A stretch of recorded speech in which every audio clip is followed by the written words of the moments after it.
Halo semua, selamat datang di video kami.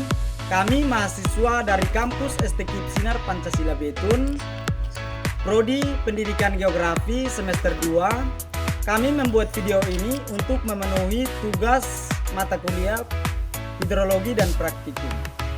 Sebelumnya, kami akan memperkenalkan nama kami masing-masing. Perkenalkan, nama saya Frit.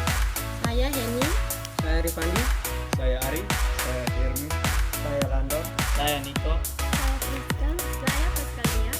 Baik, sekian perkenalan singkat dari kami. Selamat menyaksikan. Pengertian siklus hidrologi. Siklus hidrologi adalah proses sirkulasi air yang berlangsung terus-menerus dari bumi ke atmosfer dan kembali ke bumi. Proses ini menjaga ketersediaan air bagi seluruh makhluk hidup, mendukung pertanian, ekosistem, dan kehidupan sehari-hari manusia. Siklus hidrologi terdiri dari 9 tahapan utama yang saling berkaitan. 1. Evaporasi, 2. Transpirasi, 3. Evaportranspirasi, 4. Sublimasi, 5. Kondensasi, 6. Adveksi, 7. Presipitasi, 8. Infiltrasi dan perkolasi, 9. Limpasan permukaan. Setiap tahapan berperan penting dalam menjaga keseimbangan air di bumi. Selanjutnya yaitu tahapan 1 sampai 5. 1. Evaporasi. Evaporasi adalah penguapan air dari laut, sungai, dan danau akibat panas matahari. 2. Transpirasi. Transpirasi adalah pelepasan uap air melalui daun atau bagian tumbuhan. Ketiga, evapotranspirasi. Evapotranspirasi adalah gabungan evaporasi dan transpirasi sebagai sumber utama uap air di atmosfer. Selanjutnya, sublimasi. Sublimasi adalah perubahan es atau salju langsung menjadi uap air tanpa melalui fase cair. Dan kelima adalah kondensasi.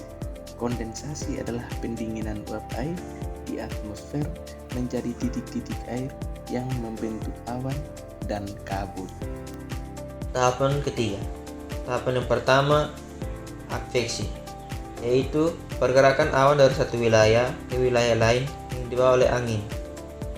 Yang kedua, presipitasi, turunnya air dari awan ke permukaan bumi dalam bentuk hujan, salju, atau hujan es. Tahapan keempat, yang pertama, infiltrasi dan perkolasi.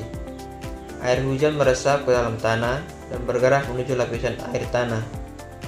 Kedua, limpasan permukaan atau runoff, yaitu air yang tidak meresap mengalir ke permukaan menuju sungai, danau, dan laut. Baik, selanjutnya adalah faktor yang mempengaruhi siklus hidrologi. Beberapa faktor utama yang mempengaruhi siklus hidrologi yaitu intensitas sinar matahari menentukan laju evaporasi, suhu udara, dan kecepatan angin. Memengaruhi proses kondensasi, kelembapan udara, vegetasi atau tutupan hutan, serta kondisi topografi turut menentukan keseimbangan siklus air di bumi.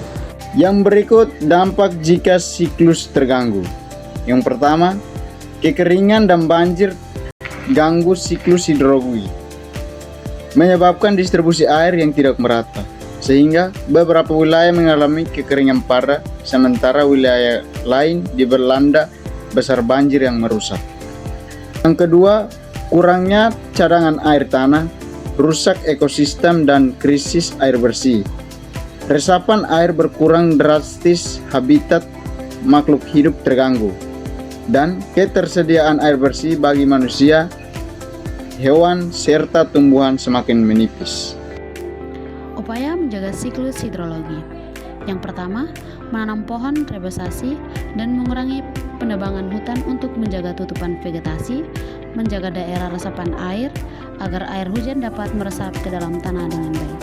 Yang kedua, menghemat penggunaan air dalam kehidupan sehari-hari dan mengurangi pencemaran air di sungai, danau maupun laut untuk menjaga kualitas dan ketersediaan air bersih. Yang berikut kesimpulan. Siklus hidrologi adalah proses alami yang menjaga keseimbangan air di bumi secara terus-menerus. Tanpa siklus ini, ketersediaan air bersih bagi seluruh makhluk hidup akan terganggu. Siklus hidrologi juga berperan penting dalam mengatur iklim dan cuaca di berbagai wilayah. Oleh karena itu, menjaga kelestarian lingkungan adalah tanggung jawab kita bersama agar siklus ini tetap berjalan dengan baik. Setiap tahapan dalam siklus hidrologi, mulai dari evaporasi, kondensasi, hingga presipitasi dan infiltrasi, saling berkaitan dan mendukung satu sama lain.